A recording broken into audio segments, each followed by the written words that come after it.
So here's our example for this small commercial method. We have a public washroom facility that's been piped in copper tubing, so we'll watch our velocities for 2.4 meters and 1.5 meters per second respectively. Minimum pressure available at the property line is 800 kPa with 60 kPa lost due to friction in the service line. So that'll be 740 kPa at the building.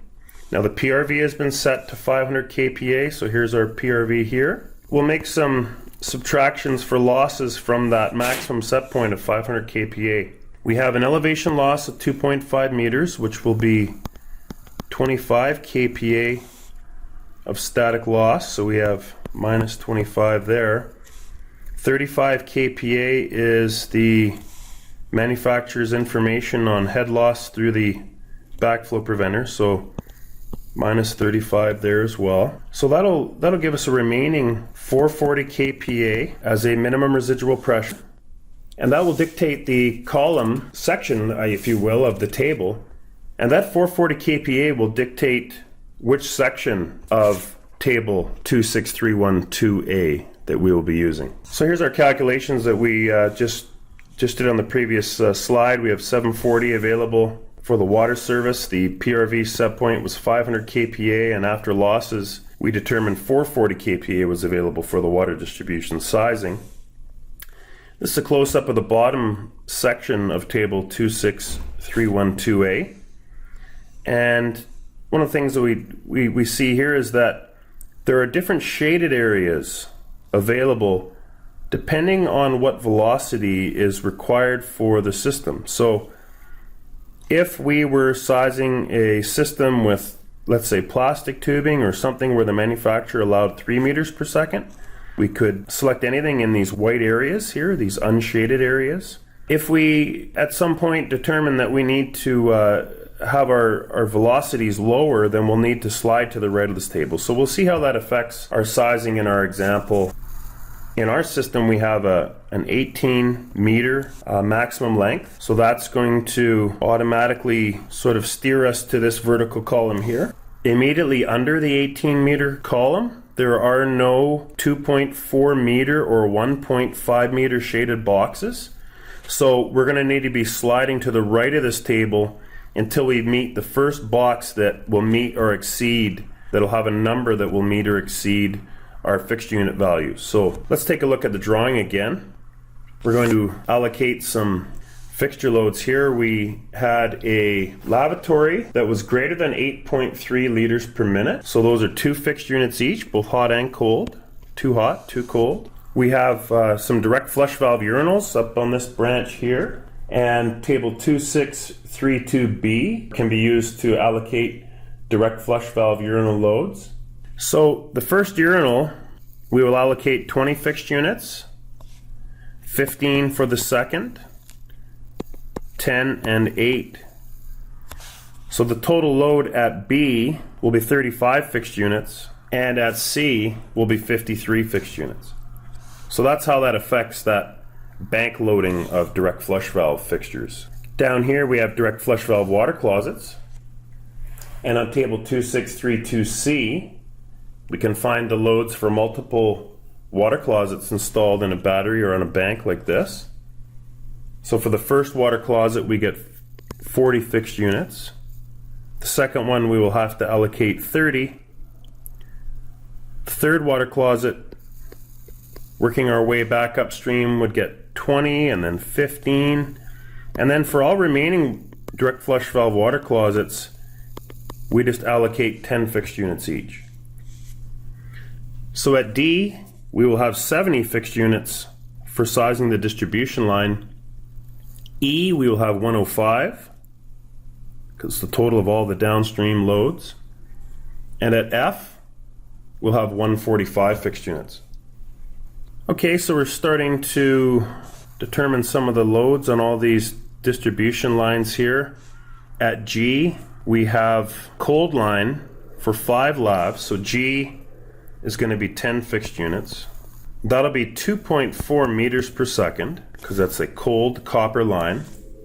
And if we look back at the table, 18 fixed units, we look straight down that column, and we immediately are forced to head to the right to get into the 2.4 meter per second bracket. And at 2.4 meters per second for 10 fixed units, we would actually need to slide down and over, staying in those medium shaded boxes. And as soon as I'm allowed to go vertical, I do that until I find a load that meets or exceeds a load of 10 fixed units, which we would see here is 13. I'm in the 2.4 meters per second. Looking to the left, we can see that we need a water distribution size of 3/4. So the far left column is for water service pipes only. Water distribution is what we're going to look for here. And for up to 13 fixed units, we'll use 3/4 for that distribution line. Okay, so the 18 meters starts us off vertically, but we need to slide to the right and then go vertical again as many times as we need to until we find a load that meets or exceeds the load on the piping that we have. So in this example, again, 10 fixed units at 2.4 meters per second, we would need 3/4. Let's go back up to A and we'll start there. A was 20 fixed units, 2.4 meters per second. But of course, as a supply pipe, we will take the size at minimum from 2632A under minimum size supply pipe. So for direct flush valve urinal, minimum size supply pipe is 3/4. B is distribution, 35 fixed units, 2.4 meters per second. And if we look at the distribution table, again, we'll start at 18. Looking down over to the right, 35 fixed units. So I started here, had to go horizontal, down, until we find a load that meets or exceeds, a listing that meets or exceeds our load, which is 35 fixed units. As soon as I find that, I can look to the left to determine the size of distribution piping, and it's 1.25 inches. So we're going to use 1.25 inches for B. C has a load of 53 fixed units. Again, C is serving all 4 direct flush valve urinals on the distribution copper line at 2.4 meters per second. So for 53 fixed units, again starting at 18, going to the right, I can stop here again and it's 1.25 inches for distribution. D is also cold, serving 2 direct flush valve water closets, so it's not a supply pipe, it is distribution. D is 70 fixed units at a velocity of 2.4 meters per second. So for 70 fixed units, we will slide down and across until we find a load that meets or exceeds 70, and according to the table, we can use 1.5 inches for distribution for 70 fixed units. So we have to move to the right on that table is what we're seeing here, is that in order to accommodate the velocity, we'll need to keep sliding to the right. As soon as we get to a hot line, we'll have to slide even further into the 1.5 meters per second. Okay, but we're not there yet. E is still cold. E, 105 for load. Again, 2.4 meters per second. For 105 fixed units, we're going to need to go all the way down to 2 inch for 105 fixed units. F is upstream of all the direct flush valve water closets. F is 145 fixed units at 2.4 meters per second. So for F, 145 fixed units, back on the table, sliding down and to the right. If we're looking for 145 fixed units, we're going to need to go all the way back down to 245 fixed units, and that's 2 inch again. So 2 inch for 145 fixed units at 2.4 meters per second.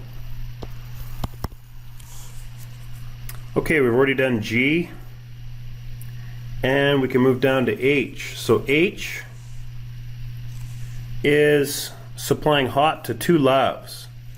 So that's 4 fixed units for H. 1.5 meters per second though. So looking back at the table, we're going to need to get over to these dark shaded areas right away where the 1.5 meter per second velocities are available. And I'm looking for 4 fixed units the first time it's available, and as soon as I can go vertical, I'm allowed to do that. So I'm going to stop at 6 fixed units. There's a listing of 5/8 water distribution, and again, if their nominal sizes were available at 5/8, an installer could use 5/8. Most installers may need to go to 3/4 inch if they don't have 5/8 piping available. Regardless though, as far as the table values listed, we'll use a 5/8 distribution line for H. I is upstream of 4 lavs, so we have 8 fixed units, again at 1.5 meters per second. Sliding all the way over into the dark shaded areas looking for 8 fixed units. We can stop right at 8 actually for 3/4 inch. So we'll have 3/4 inch for distribution line I. Okay, now we can do J. J is 10 fixed units. It's all the hot in the building just for the lavs. That's what's leaving the tank. 1.5 meters per second for J. Looking at table 26312A, starting at our 18 meters again, but getting over to the right for the hot distribution sizes. For 10 fixture units, at 1.5 fixed units, we will need 1 inch. Alright, K is the cold line feeding the tank. K is also 10 fixed units. Whatever leaves the tank is what we're going to allocate to the tank. 2.4 meters per second, however, because it's a cold line. So for the cold line feeding the tank, we're allowed to stay in these medium shaded boxes, and we're looking for the first time vertically that we see 10 fixed units, and I'm allowed to stop there. So we're going to look at 3/4 inch to size the supply distribution to the hot water tank at 3/4 inch. So we've got 3/4 inch supplying the tank, 1 inch leaving the tank, again based on different velocities even though they're the same number of fixed units. 3/4 inch for K.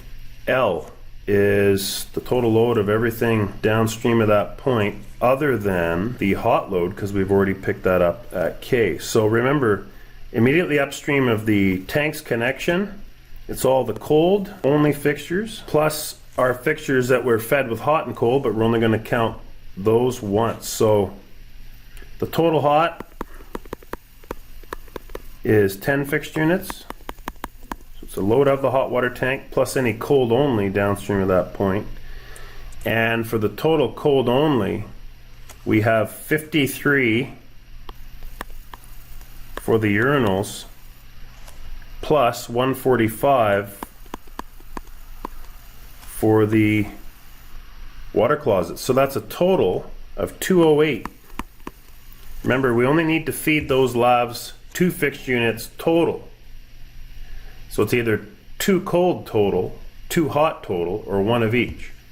So the load of the hot water tank plus all the cold only downstream of L would be 208 fixed units. 2.4 meters per second. It's all cold. On the table, we're going to be sliding down again to the 2 inch listing for 245 fixed units total. So it's 2 inch. Then we have this hose bib. The specifications on the hose bib that we got said it was 3/4. So for a 3/4 inch public hose bib, that'll be 6 fixed units. So 6 fixed units for the hose bib. M, again, we look at cold only plus the hot water tank downstream of that. So really, all we're adding at this point is another 6 fixed units for a total of 214. 214 fixed units at 2.4 meters per second. Again, looking at the table one more time, I think we're going to be back in the same area we were moments ago. 245 fixed units for 2 inch. So 2 inch will be the main distribution line as well.